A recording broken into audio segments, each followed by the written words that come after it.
अभी आए दिन जो है कि आप लोग सुने होंगे गांव घर में जो होता है कि बिजली से कुछ लोग मर जाते हैं और उनकी खुद की लापरवाही होती है। लोग बोलते हैं कि या बिजली विभाग की गलती है या फिर किसी और की गलती है, ठीक है। तो उसमें स्वयं जो होते हैं गांव के लोग ही होते हैं, उनकी खुद की गलती। आप लोग रूबरू हो जाइए, ठीक है। तो आप लोग ज़्यादा माँ बाप कुछ भी हो सकता है कि किसी के माँ बाप 2 4 5 10 जो भी पढ़े हैं, लेकिन आप लोग कम से कम क्लास 5 के ऊपर तक इसलिए बच्चों को रोका गया ताकि उनको ये चीज़ समझ में आए। जाते हैं तो एक तार तो हम फंसा दिए, दूसरा अपने हाथ में टच हो गया। ये इस तरह से आप लोग कटिया फंसाना पहली बात तो बंद करिए। आप किसी के जिंदगी से ये कटिया फंसा देने से आपका 200 रुपये बचता है, ठीक है। 200 रुपये बचता है। 200 रुपये का माँ बाप गुटखा पान दारू सिगरेट बीड़ी ये सब पी के खत्म करते हैं। आप लोग बिल्कुल स्टिक होइए और इन चीज़ों को दूर करिए और उन्हीं को अपने कार्य में लाइए। अगर उसी से आप एक एमसीबी खरीद लेते हैं, ठीक है। और जानकारी के लिए मैं बता दूं कि आप लोग को एमसीबी का रेटिंग अगर नहीं पता है, ठीक है, तो आप लोग गूगल पे कहीं भी आप लोग सर्च कर सकते हैं, ठीक है। जिसके पास पैसे अच्छे खासे हैं वो लोग आरसीसीबी लगाएंगे, रिड्यूशनल करंट सर्किट ब्रेकर उसको बोलते हैं, ठीक है।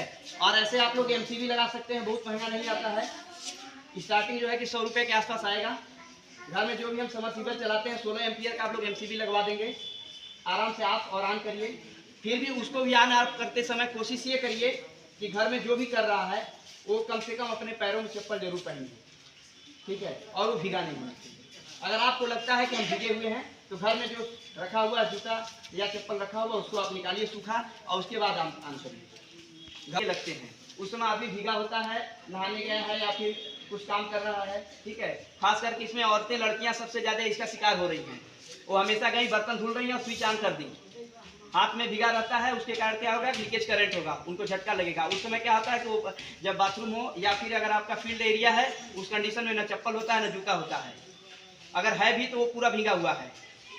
तो इस चीज़ का आप लोग बिल्कुल ध्यान देंगे कि इलेक्ट्रिकल सेफ्टी अगर आप लोग करेंगे तो हो रहे गाँव में जो भी इस तरह की समस्याएँ हो रही हैं वो कम हो जाएंगी।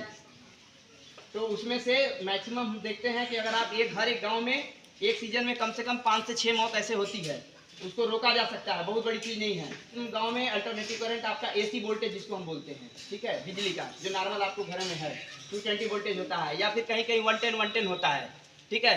फेस न्यूट्रल होगा तो 220, ऐसे 110। अभी कुछ जगह 110 व्यवस्था की जा रही है, क्योंकि अगर 110 वोल्ट है तो उस कंडीशन में आप लोग को शॉक नहीं लगेगी तो हल्का सा लगेगा, सब कुछ बचा रह जाएगा। तो कुछ लोग अभी गांव में क्या कर रहे हैं, 220 है वोल्टेज कम होने के कारण 220 वोल्ट भी अपने घर में लेके चले आए हैं फेस टू फेस। सबसे ज़्यादा वहाँ एक्सीडेंट हो रहा है। इस चीज़ से आप लोग बचिए और अपने माँ बाप को भी बचाइए कि इस तरह की घटनाओं से जो है कि देख के आप अपना क्या सेफ्टी है क्या नहीं है, कभी भी भीगे हुए इन सब चीज़ों को मत टच करिए। अभी ये क्या है कि बच्चों को अब देखिए मैक्सिमम अभी आप लोग का जो एज है वो छोटे बच्चों का एज है, ठीक है। अभी लड़कपन जिसको हम लोग बोलते हैं, आप लोग साइकिल चलाते हैं, टर्निंग है, टर्निंग पे जैसे बनकर वैसे आप साइकिल नचा देते हैं, गिरते हैं, हाथ पैर छिलता है, उससे आपका कोई नुकसान नहीं है। 2 दिन आपको दर्द होगा, आप ठीक हो जाएंगे, उससे माँ बाप का नुकसान होता है, ठीक है। वो माँ बाप जो है कि आपको 200 300 500 का दवा लगाएंगे, अच्छा चोट लग गया टूट गया तो 1000 2000 3000 रुपये का खर्च गिरेगा। इन सब चीज़ों को आप लोग बिल्कुल साइकिल स्लो चलाइए, देख के चलाइए, होश में रह के। ये नहीं कि हमको तेज से घर भागना, छुट्टी हो गया हम तेज से ऊपर चढ़ के भाग जाएंगे।